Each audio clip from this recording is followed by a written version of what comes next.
All right, everybody. Welcome back. This is part 2 of our Global Wellness Institute Sleep Initiative interviews, and I'm so excited. We get to work with JD today, and I think he has the coolest job and the coolest job title as well, and I love it. JD Velilla, he is the head of sleep experience and technology for Tuft Needle. So JD, why don't you, if you want, you can sort of give us a little bit of your background, maybe catch people up on what we've talked about already in part 1, and some experience that's led you to what you're currently doing and having such a cool title as well. Yeah, for sure. In part 1, it was my interview of you, and really we talked about, kind of expanding beyond just sleep and really talking about the other holistic pieces of the puzzle, around human performance and ultimately feeling better. For my purposes, though, my background is really focused in the sleep aspect side of things. And so to take a step back, I do work for a mattress company. So I work for a company called Tuft Needle, who is owned by Serta Simmons Bedding, which is one of the largest mattress manufacturer in the country. And so just a caveat, I am definitely not a mattress guy. My background is electronics. I was hired years ago to actually help the company transition from a mattress company to a sleep company, which is profound if you really think about it. You're talking about a 150-year-old mattress company that's like, you know what? It's really not about mattresses. It's about sleep. And for me, it's really more about recovery, which I'm going to talk about that in a second as far as the differences behind it. I joined the company. I was really focused on building sleep technology, if that's smart mattresses or sensors, whatever it is, cutting edge stuff. And the beauty of that is it put me in the same room with sleep scientists and sleep researchers and top universities and academics from all over the country. And how can you not listen to what they're saying and actually try to implement some of the things? They're doing all of this cutting edge research around sleep, and it's like, as I learned something new, it was like, oh, I should really try to incorporate this into my own sleep routine. And what I found as I kept doing that, and, I know sometimes we don't like to say the word hacking, but as I consider it hacking, as I kept kind of hacking my sleep with all these newfound tips, it was like, whoa, I realized all of these benefits. Like, I really don't get sick anymore. I wake up in the same mood every day, like performance, all of these things just started like, even like maintaining my weight, like my weight doesn't fluctuate. It was really fascinating to see all of these like benefits of just sleeping better. It also made me think back to, days in the past. Like I remember in high school, I used to think I was a really bad student because I would get to high school and, get to class and I would sleep all day. Turns out I wasn't a bad student. I was just really sleep deprived because of, the schedules that we were going through as kids. So really fascinating journey. Again, like just thinking through, I never thought I would be in the sleep space. I never thought I would be working for a mattress company. But here I am, and it's been really, really fun. And to be the company's kind of like resident sleep expert, and to be able to use the most current research to inform how I build products. I mean, that's really, really fascinating to me. So that's basically it.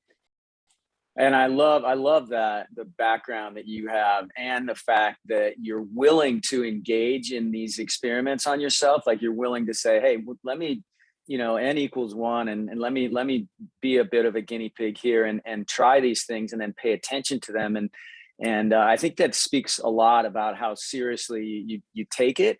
And then the fact that, okay, well, it works for me, it might not work for everyone, but most likely there's going to be something that's going to work for someone there, right? So this idea of biohacking is really interesting. As really you're a product developer, like what are some of the problems that you've run into throughout the years, that you're really trying to solve for your customers? I mean, I would say there's really two things. Like there's the idea, when you work at a product company, they're focused on specific problems, but they're not really focused on the outcome. And so that's one of the things that we've shifted our mindset around. at the end of the day, yes, we are here to sell mattresses and sleep related products, but really what we're here to do is to help you sleep better and help you recover better. So the more we focus on that, the outcome of it, the easier it gets for us to come up with these really cool, innovative mattresses. The other thing that I would say though, and something that I've learned is there really is no sleep product magic bullet, right? There is no mattress that I'm gonna make that is just going to work for everybody and you're going to sleep perfectly. It just doesn't exist. Even some of the most, I know, even some of the most technologically advanced mattresses, there's still not a true magic bullet. And the reason for that is that, sleep is very unique to the individual. And so, this idea of like, I can build a product to help you sleep better is not really true. And this is where I talk about sleep versus recovery. How we sleep is a direct result of our lifestyle. It's a result of what we do to ourselves every day. It's a result of our physiology.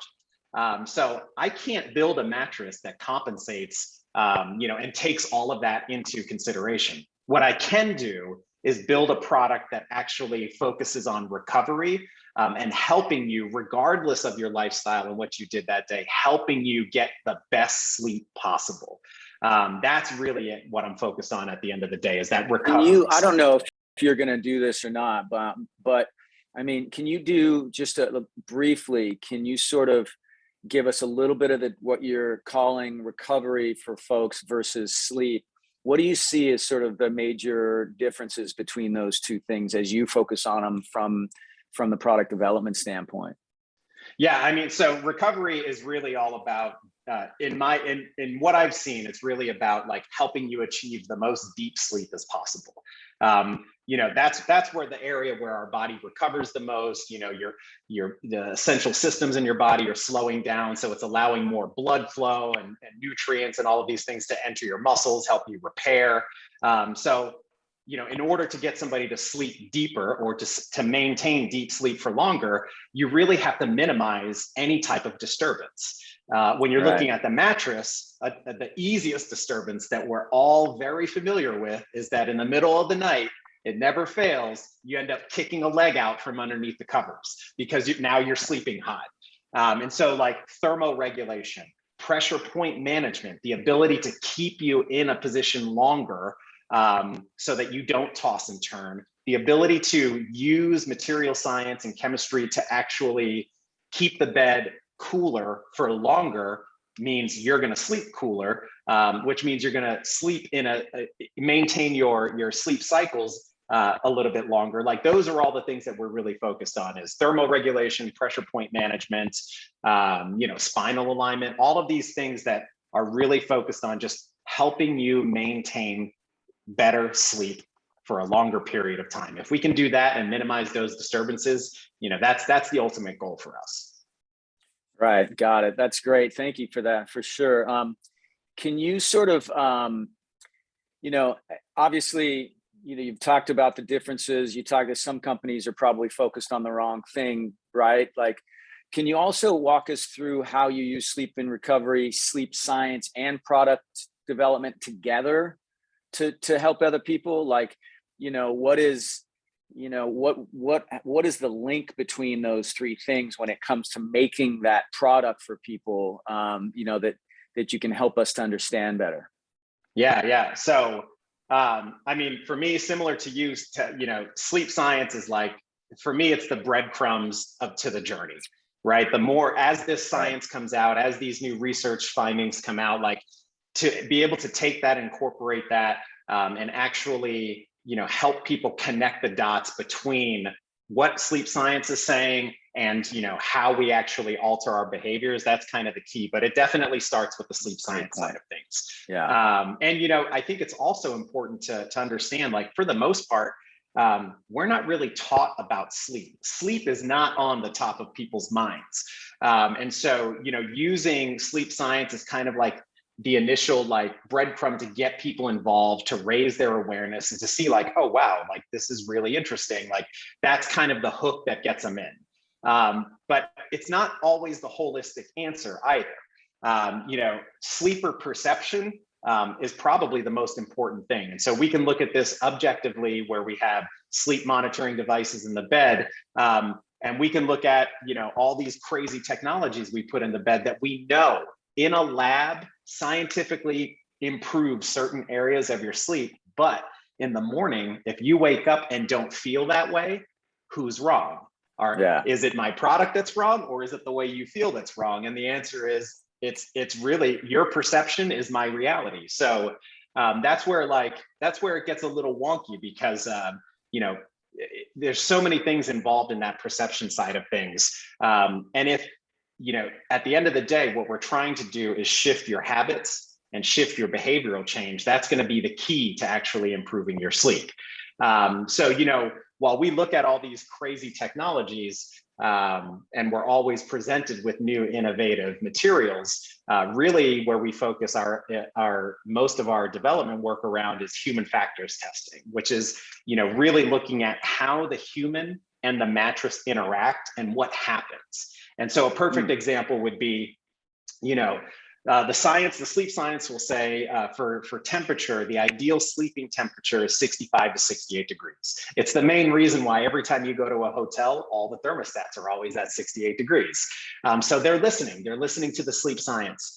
And so, for us though, looking at where you're at in, I live in Arizona, I can't maintain a 68-degree temperature at my house. It's just totally not feasible. The cost of trying to do that is insane. But what we can do is we can look at how my body heat and humidity through the course of the night goes into the mattress, and we can put technologies in there and measure how fast we can get that heat, humidity, the moisture away from your body. And so that's where human factors is really kind of the key for us, looking at specifically how the human and the mattress interact, and tweaking the build to accommodate that. Right, I love that. And so when you talk about tweaking the build, and I know you mentioned the human factors, but how much of it goes into material science? I'm sure it's not 50-50, but of course, at the end of the day, you're creating a mattress. And so what are some of the material science that would be important for us to understand? Do you have some examples of that, some things that you guys look at?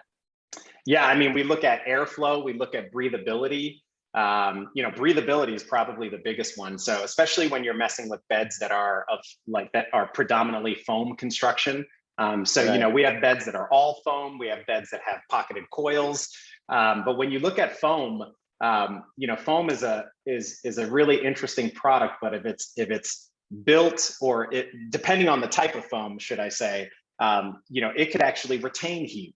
And that's not what you want. So if you think about that, right, sleep scientists will say, hey, set your thermostat to 68 degrees. Okay, house is set to 68, perfect. But the minute you pull those blankets and covers over you, you've effectively created a microclimate. And so you're not really feeling that 68 degrees anymore. And then the other side of it too is that your body heat, your humidity, it's got nowhere to go except for into the mattress. So over the course of the evening, all of that body heat and humidity from yourself, from your sleeping partner, goes into the mattress. And depending on the type of foams that are in there, that's where you end up with this. Basically, you're sleeping on this brick of foam that's getting hotter and hotter throughout the course of the night. And so what we try to focus on is foams that actually allow that heat and humidity and moisture to get away from you and to exit the bed. Or at least if they can't exit the bed, get away from the body itself, get away from the sleep surface so that you do not get disturbed. Right, got it. That's great. I appreciate you clarifying that, because it also links back to what you were saying before about improving deep sleep and recovery, and the difference between sleep and recovery. Now it's sort of coming full circle with how the human factors and the material science are playing together to help create a better deep sleep experience, so that we recover better, so that we're able to perform at a higher level the next day, whatever that might be. Now, you asked me this question when we did our first part to this interview, and so I'm going to flip it right back to you. And because the sleep trackers on the market today, and we all know what they are, and some of them are brand new and really interesting, and some of them have been around a while. Just in general, what's your sort of opinion about these sleep trackers, and And as you know, you develop some products of your own, you know, what influence might they have on your products and your sort of ideas around them? Yeah. Well, so first I would say, again, I am a techie, so I love tech. I love trying all these new devices and seeing what I can learn from them. But what I will say is, in my experience, there is a high attrition rate around 60 to 90 days where people are using their wearables, they're using their sleep monitoring devices. And at a certain point, they just stop, I would say, like checking in, like opening the app, looking at the data. And there's a couple reasons for this. One is, I mean, we're humans. We're not designed to consume all of this data. And so like after a while, it just becomes redundant, or you're not really even seeing too much of a change. The other thing too is there's something that is now called, it's a new term that we should start raising awareness to, which is called orthosomnia, which is, it's this idea that you can actually, these devices can create sleep anxiety. Right. So now you're worrying about your data, you're worrying about your sleep, can you even fall asleep if you're thinking about like, oh, how am I going to sleep tonight? Because, yesterday I got a score of a 75. So it really, really depends.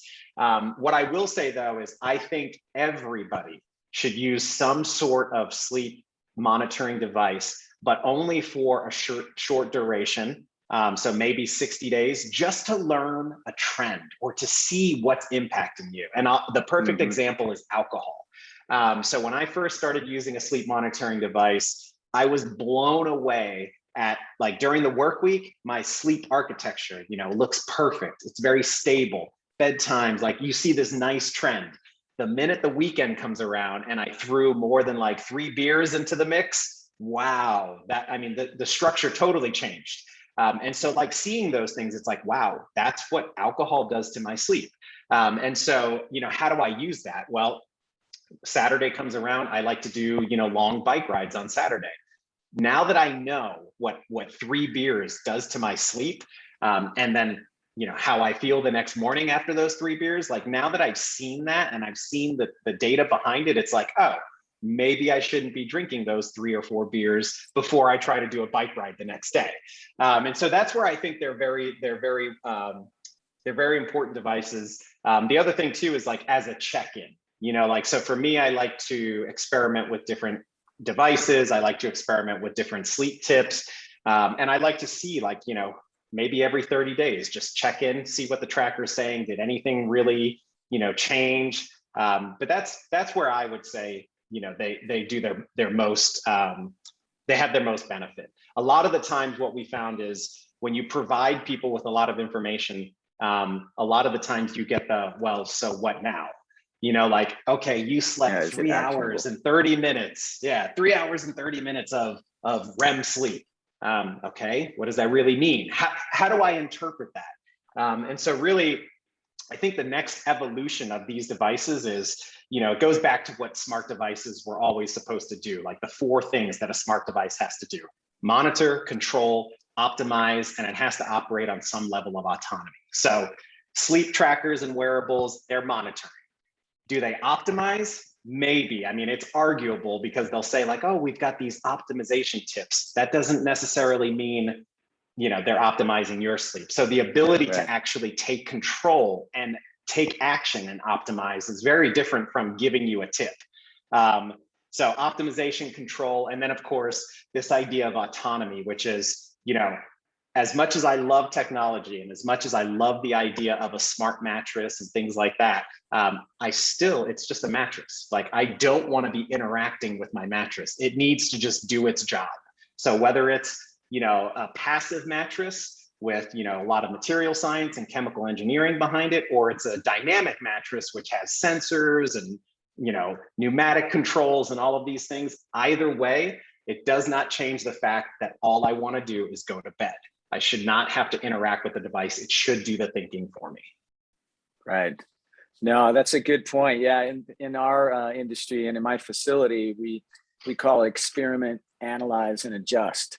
Right. And so each one of those factors, as you just described, you need to do a little experiment, right? And then like you did with the beer, and then you need to analyze how you felt. And then the adjustment piece is where we get stuck sometimes, right? Like, what am I going to do now? Like, what Yep. am I going to change? Am I going to completely get rid of the beer, or am I going to have them at noon like they do over in France, and you just drink earlier in the day and it doesn't affect your sleep in a negative way, right? Yep.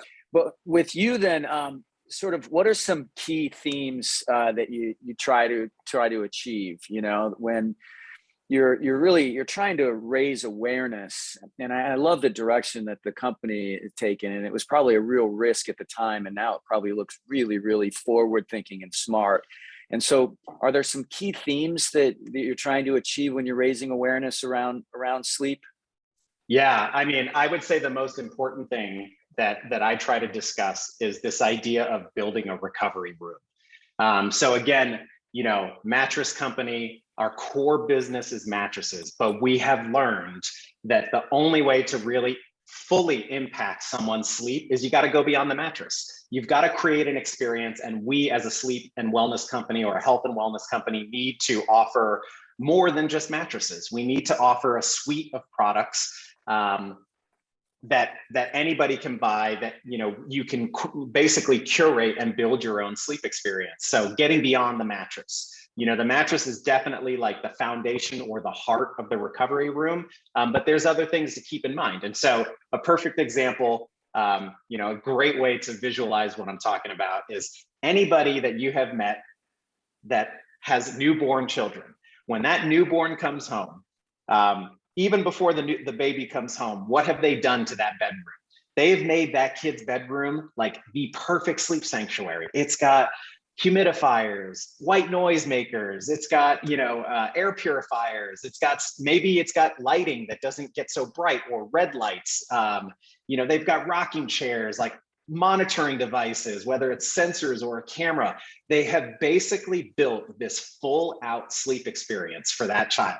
And the whole purpose, please, baby, sleep all night long, right? That's what they're trying to achieve. But then if you think about us as adults, look at our bedrooms. Our bedrooms, big screen TVs, fancy artwork, throw pillows all over the place. Right. So like a good one of my colleagues always has people run this exercise. It's a thought exercise. Imagine your bedroom. Now take everything out of it and only replace the items that actually help you sleep. And when you do that, wow, your bedroom looks totally different. And so, now it's just a mattress and linen, right? There's really nothing else in there.